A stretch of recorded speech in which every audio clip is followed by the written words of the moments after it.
Hello everyone and welcome to another video. और आज हम पढ़ने जा रहे हैं साइकोलॉजिकल थ्योरी। तो देखो, साइकोलॉजिकल थ्योरी का बेसिक बिलीफ क्या है कि जो क्राइम है वो किसका रिजल्ट है, हमारे पर्सनालिटी से जो रिलेटेड एट्रीब्यूट्स हैं उनका रिजल्ट है, जो कि हम यूनिकली पोजेस करते हैं। या तो हमारे पास वो एट्रीब्यूट्स हैं या हमारे पास वो attributes to a special degree है। ठीक है, तो या तो हम उनको यूनिकली पोजेस करते हैं या पोजेस करते हैं टू अ स्पेशल डिग्री। ठीक है, इसके बहुत सारे जो है वो कोजेस हो सकते हैं। इमोशनली इमेच्योर हो सकते हैं, चाइल्डहुड ट्रोमा हो सकता है, मेटर्नल डिप्रीवेशन हो सकती है। अब जो थिंकिंग प्रोसेस और जो साइकोलॉजिकल फैक्टर्स है ना, वो तीन तरीके के होते हैं। चाहे वो डेवलपमेंट हो जाए, ठीक है, डेवलपमेंट है कि टाइम के साथ साथ जो हमारा एक्सपीरियंस है उससे हमने, या फिर लर्नेड जो हम लर्न करते हैं अपनी फैमिली से, सोसाइटी से, या फिर इनहेरिटेड जो हमारे अंदर बचपन से जो है वो होते हैं। अब इसकी तीन इंपॉर्टेंट थ्योरीज हैं। सबसे पहले आती है हमारे पास क्रिमिनल थिंकिंग थ्योरी।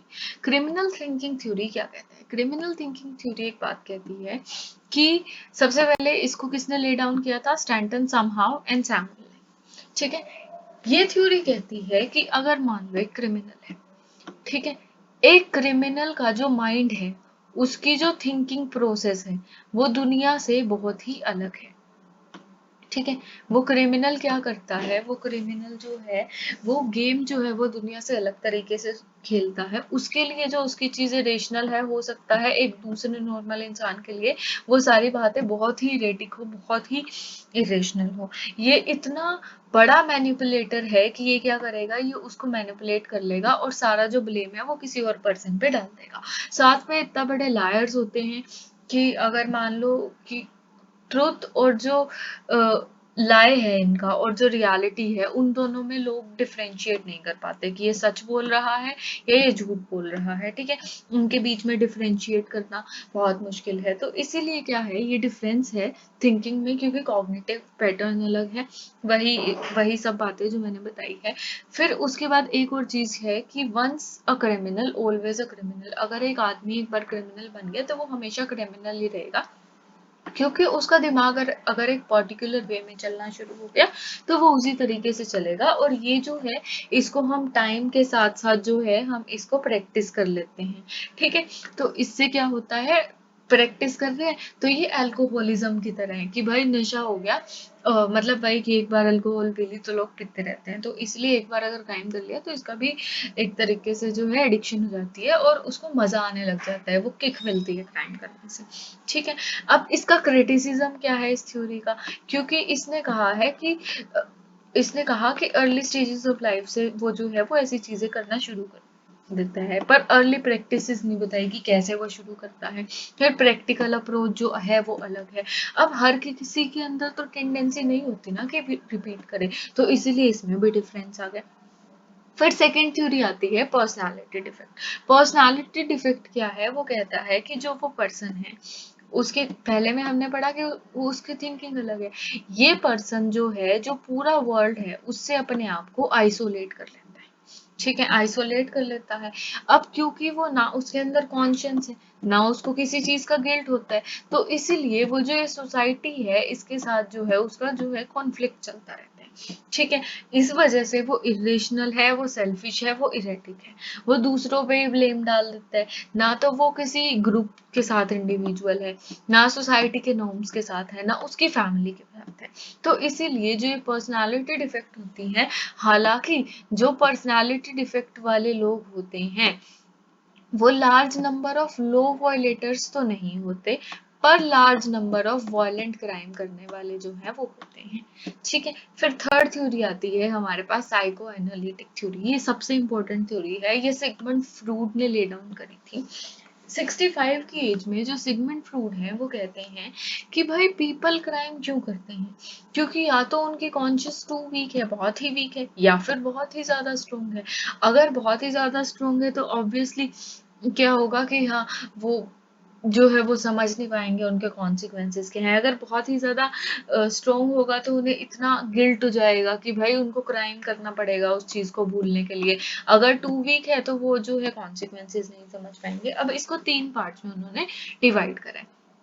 सबसे पहले आईडी। आईडी क्या है? जो इनहेरिटेड है, प्रिमिटिव है, अनकॉन्शियस है, जो हमारे पास बचपन से होती है। इसमें आता है लाइफ इंस्टिंक्ट्स और डेथ इंस्टिंक्ट्स। लाइफ इंस्टिंक्ट्स क्या होगी कि सेक्सुअल इंस्टिंक्ट्स होगी, या फिर बायोलॉजिकल होगी कि हंगर हो गया, थर्स्ट हो गया, ठीक है। वैसे ही डेथ इंस्टिंक्ट्स क्या होगी? ये डिस्ट्रक्टिव होती हैं। ये क्या कहती है कि हमें जो है एक इमीडिएट प्लेजर चाहिए, ग्रेटिफिकेशन चाहिए। इसमें हम इमेजिनेशन, फैंटसाइज, डिजायर्स और विशेस, ये सारी चीजें जो है वो आईडी में आती है। फिर ईगो। ईगो क्या है?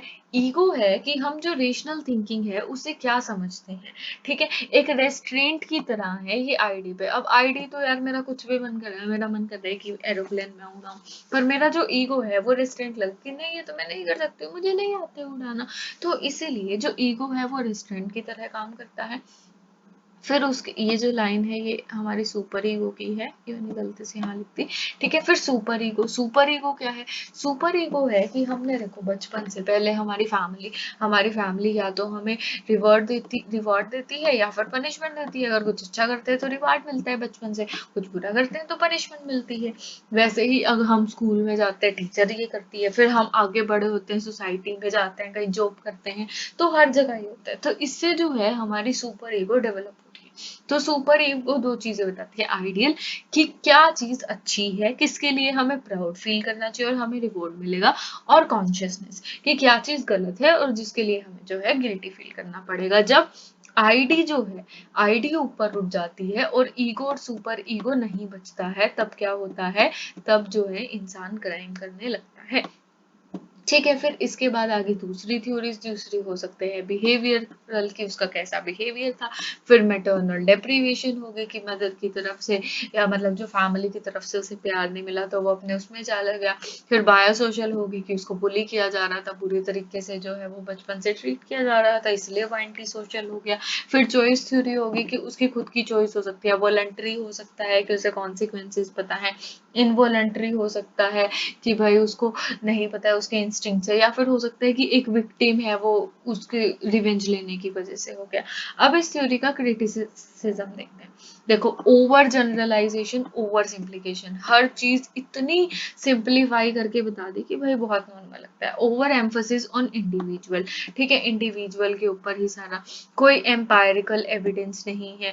फिर डिफरेंट है ये प्रैक्टिकल में जो है, ये चीजें बहुत ही अलग है, ऐसे नहीं होती है। फिर एनवायरमेंटल और सोशल फैक्टर्स को जो है वो इग्नोर कर दिए, इंडिविजुअल पे जो है ज्यादा इंपॉर्टेंस दे दी, जनरलाइजेशन कर दी, सिंप्लीफिकेशन कर दी, प्रैक्टिकल में अलग है, ऊपर से एविडेंस भी नहीं है, ठीक है। तो ये सारे हो गए इसके क्रिटिसिज्म्स। और ये थी हमारी आज की वीडियो। ऐसे ही और वीडियोस के लिए बने रहिए, चैनल को लाइक कीजिए, सब्सक्राइब कीजिए। Thank you.